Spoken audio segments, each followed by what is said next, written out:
如果你成日都覺得生活好亂，想養成一啲嘅習慣，但係一直失敗，日子過下一日又一日就唔記得咗自己真正想做啲乜嘢嘅話呢，你一定要睇下我呢一個子彈筆記 set up 生活篇。第一版 set up 嘅呢係 yearly goals 年度目標，咁呢一部分呢，其實同我工作版本嘅 bullet journal set up 呢都好相似嘅，就係用 cycle 嚟到區分。不過其實生活篇嘅呢一本 bullet journal 呢，我仲考慮緊應該要用 cyclic planning 啊，定還是係用翻傳統嘅 monthly planning。咁當然如果你係繼續用月曆去計劃嘅話呢，係冇問題嘅。咁你都會見到我其實擺咗每一小格呢，其實係代表一個月咁解。每3格下面嘅嗰一格係一個總結嚟嘅，代表一季咁解。咁所以你會見到呢度有一共16格，其實係有12格呢係月份，其餘4格呢紅色筆嘅嗰個字體呢，就係季度總結嚟嘅。咁裏邊可以好簡單用文字去表達，寫你嗰個月有啲乜嘢嘅目標，例如一個月或者一個 cycle 要做幾多次運動。假設你係一個 sales 嚟嘅，呢個月你想做幾多單生意之類咁樣。咁當嗰個月結束之後呢，你就可以再用文字去表達翻，嗰個月實際我做咗幾多生意，或者做咗幾多次運動呢，諸如此類啦。紅色筆嘅嗰一個框呢，就係每季，咁我 total 做咗幾多次運動呢， total 做咗幾多單生意呢，之類咁樣啦。明明講緊生活，點解會講生意呢？ Anyway 啦，如果你啱用嘅，你可以咁樣做嘅。第二個 set up 呢，就係我一直以嚟一路沿用至今嘅 future log。future log 咧都係繼續寫翻12個月嘅月曆啦。咁過往我嘅子彈筆記 set up 咧都有提及過一啲嘅tips 嘅，因為寫呢一版其實最棘手咧就係會好容易寫錯啊，一寫錯咧就連帶後面嗰啲都錯晒噶啦。咁所以要小心寫每一日啦。咁之前咧我亦都慣咗咧係寫埋即係香港嘅即係法定假期咁樣嗰啲嘅。不過而家對我嚟講就都冇咩所謂啦。咁所以全部咧都係用黑色筆寫晒就算啦咁樣。咁最後咧就加翻一啲嘅框框啦，用一條直線就去隔翻開。咁所以咧你會見到其實我2版紙其實就已經足夠我去寫 future log， 咁用嚟去記低咧將來會發生嘅事嘅。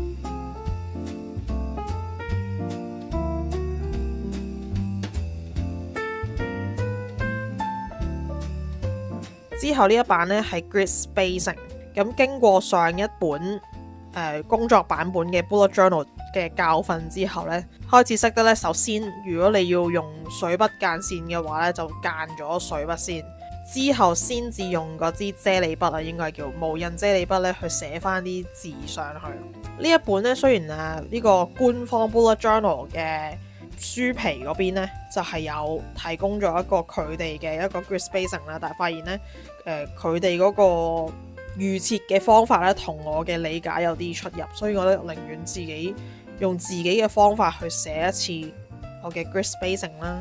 咁粉紅色嘅呢，就係打橫去數，如果要分成版分2版嘅話呢，我要數幾多個格仔。藍色呢，就係打直去數咁樣嘅。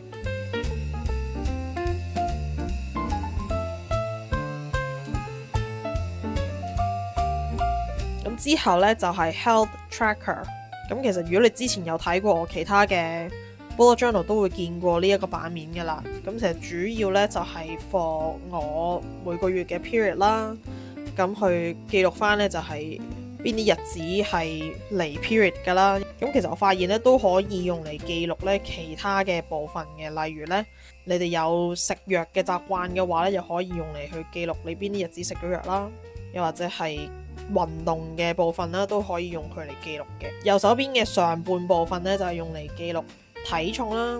咁我就拉闊咗嗰個版面嘅，咁我就可以記錄多少少嗰個變動啦。下半部分呢，就係記錄我覆診嘅時候，醫生同我講過啲乜嘢嘅。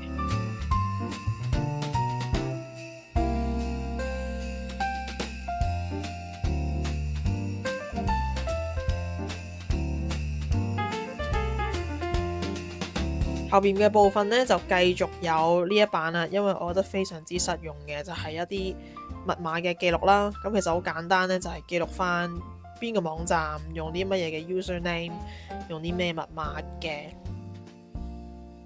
跟住呢，左手邊嘅呢半版呢，就係一啲嘅賬單嘅記錄啦。上年呢，我就用咗2版去記錄嘅，咁我發現呢，其實就唔需要太大版嘅。咁原來呢，一整頁呢，其實都足夠我去記錄噶啦。上半部分呢，就係記錄一啲水電煤啊嗰啲啦。咁因為每個月嗰個金額都有啲唔同嘅，咁所以就上邊去俾我寫嘅金額啦。下半部分呢，用嚟記錄呢一啲固定嘅開支，例如呢，去 join 一啲嘅健身室啊。咁其實每個月嗰個收費都一樣噶嘛。管理費每個月收費一樣噶嘛，咁我淨係需要記錄翻嗰個月我交咗未嘅啫。咁個資金嗰個金額呢係一模一樣噶嘛，咁記錄喺下半部分嘅。